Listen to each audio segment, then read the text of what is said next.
In a survival scenario, moving with a lower limb injury consumes up to 300% more metabolic energy than resting, meaning the decision to self-evacuate can be deadlier than the injury itself.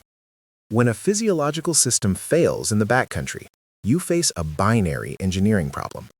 Is the metabolic cost of extraction greater than your remaining fuel reserves? This isn't about bravery. It's about thermodynamics and biomechanics. We determine this using the stay versus go decision matrix. The first variable is mechanical integrity. Can the chassis, your skeletal system, bear load without catastrophic failure? If the answer is no, self-evacuation is off the table immediately. For ankle injuries, differentiate between soft tissue strain and structural instability. If you cannot bear weight after 20 minutes of rest, ice, compression, elevation, you must assume a fracture or grade 3 tear. Attempting to hike on an unstable joint changes your gait mechanics, exponentially increasing calorie burn. Let's look at the physics of limping. Asymmetrical gait disrupts the conservation of momentum. Instead of a pendulum motion, you are lifting your center of mass vertically with every step. This inefficiency drains glycogen stores rapidly, leading to exhaustion hypothermia. The second critical failure state is thermal regulation. Heat stroke is a system crash where your internal cooling loops fail. If your core temperature hits 40 degrees Celsius, your cognitive function degrades. You cannot navigate complex terrain if your CPU is overheating. In this state, self-evacuation is fatal. The movement generates more metabolic heat than your compromised sweat mechanism can dissipate. You enter a thermal runaway loop.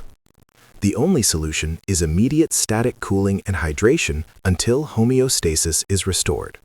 If you cannot move, you must signal. This brings us to the communications hierarchy.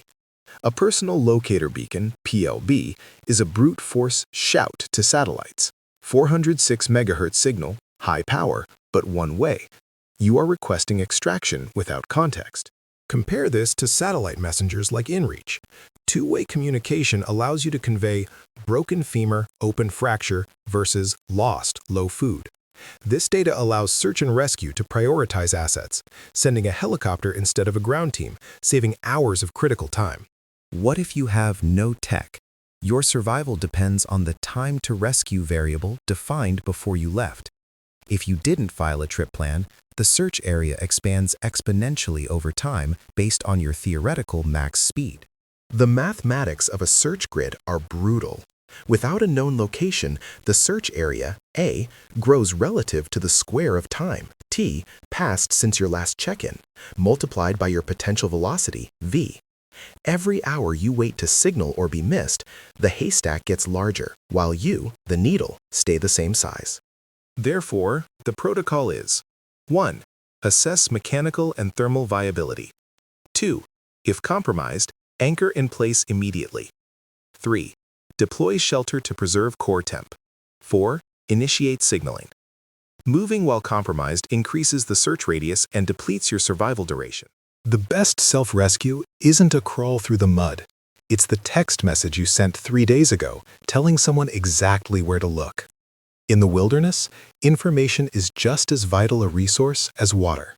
Plan for the system failure, not just the summit.